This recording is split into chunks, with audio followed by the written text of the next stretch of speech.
প্রশ্ন করেছেন 14 নম্বর 15 আর এটা না, এটা যাই আমরা। কোন মাজমা, মাহফিল, মজলিস এর শেষে কি সম্মিলিত মোনাজাত করা যাবে? নফল ও ফরজ নামাজের পর কি মোনাজাত করা যাবে?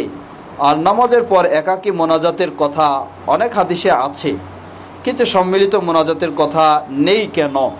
জবাব, আসলে ইসলামের বিষয়গুলি আমাদেরকে মনে রাখতে হবে, এগুলি কোনো ব্যক্তির গবেষণার আলোকেই ইসলামের কোনো ইবাদত তৈরি হবে এমনটি নয়। ইসলামের ইবাদতগুলি হবে আল্লাহ সুবহানাহু ওয়া তাআলার দেওয়া নিয়ম অনুযায়ী, যা মুহাম্মদ সাল্লাল্লাহু আলাইহি সাল্লাম আমাদেরকে দিয়ে গেছেন সেই হিসাবে। আমাদের গোটা বিশ্ববাসীর গবেষণাও যদি কোনো একটা কাজ খুব ভালো মনে হয়, আর আল্লাহ যদি এটা ইসলামের কাজ হিসাবে না দেন, তবু সেটি কখনো ভালো বলে বলা যাবে না এবং করা যাবে না। আবার আল্লাহ সুবহানাহু ওয়া তাআলা যদি কোনো ইবাদত দিয়ে থাকেন, রাসূল সাল্লাল্লাহু আলাইহি সাল্লামের মাধ্যমে প্রমাণিত হয়, গোটা বিশ্বের মানুষের কাছেও যদি সেটি পছন্দনীয় নাও হয়, তবু সেটি ইসলামের কাজ হিসাবে আমাদেরকে করতে হবে, অপছন্দনীয় হিসাবে গ্রহণ করার সুযোগ নেই। অতএব প্রশ্ন করেছেন যেটা, যে কোনো মাজমা, মাহফিল ইত্যাদির শেষে আমাদের যে আনুষ্ঠানিকতার মোনাজাত এর সিস্টেম রয়েছে, এটি আমাদের সমাজের সামাজিকতা, আমাদের সমাজের নিয়ম। রাসূল সাল্লাল্লাহু আলাইহি সাল্লাম ও সাহাবায়ে কেরামদের থেকে এই ধরনের নিয়ম পাওয়া যায় না, বরং রাসূল সাল্লাল্লাহু আলাইহি সাল্লাম থেকে যে নিয়ম পাওয়া যায় সেটি হচ্ছে কাফারাতু আল মাজলিস। কোনো বৈঠক, কোনো মাজমা, কোনো মাহফিল হলে বৈঠক শেষ করার মুহূর্তে একটি দোয়া রয়েছে। রাসূল সাল্লাল্লাহু আলাইহি সাল্লাম বলেন, এই দোয়াটি যদি পাঠ করা হয় তাহলে বৈঠকের মাঝে যত রকমের ভুল ত্রুটি হয়েছে আল্লাহ সুবহানাহু ওয়া তাআলা সেগুলিকে ক্ষমা করে দিবেন।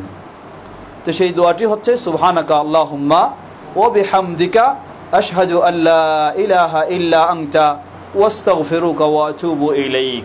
এই দোয়াটি যে কোনো বৈঠকের, আপনি আপনার অফিসেরও একটা মিটিং করলেন, মিটিং থেকে উঠে যাচ্ছেন, তখন আপনি এই দোয়া পাঠ করবেন।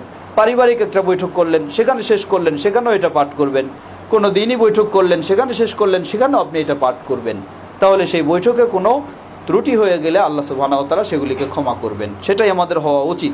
কিন্তু আমাদের সেই সুন্নাহ অনুযায়ী নিয়ম নাই, আমাদের নিয়ম হলো সামাজিক নিয়ম যেগুলি রয়েছে সেগুলি।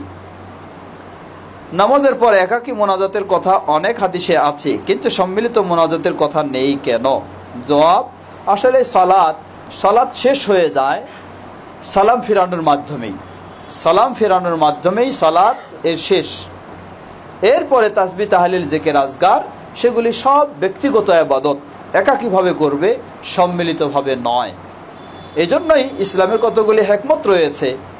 একজন মানুষ যদি কি করা হয়, সালাতে তার জন্য জামাতে অংশগ্রহণ করে ইমামের পিছনে আবদ্ধ হয়ে থাকা তার জন্য ফরজ।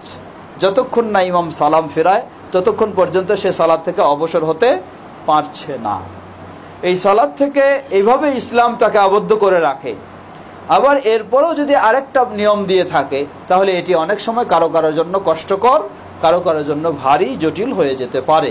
তাই ইসলাম পরবর্তী বিষয়গুলিকে একাকী হিসাবে দিয়েছে, সেটি সম্মিলিতভাবে অপরিহার্য করে দেয়নি। আল্লাহু তাআলা আ'লাম। আজকে আমরা তাহলে এখানেই শেষ করতে যাচ্ছি। এতক্ষণ সব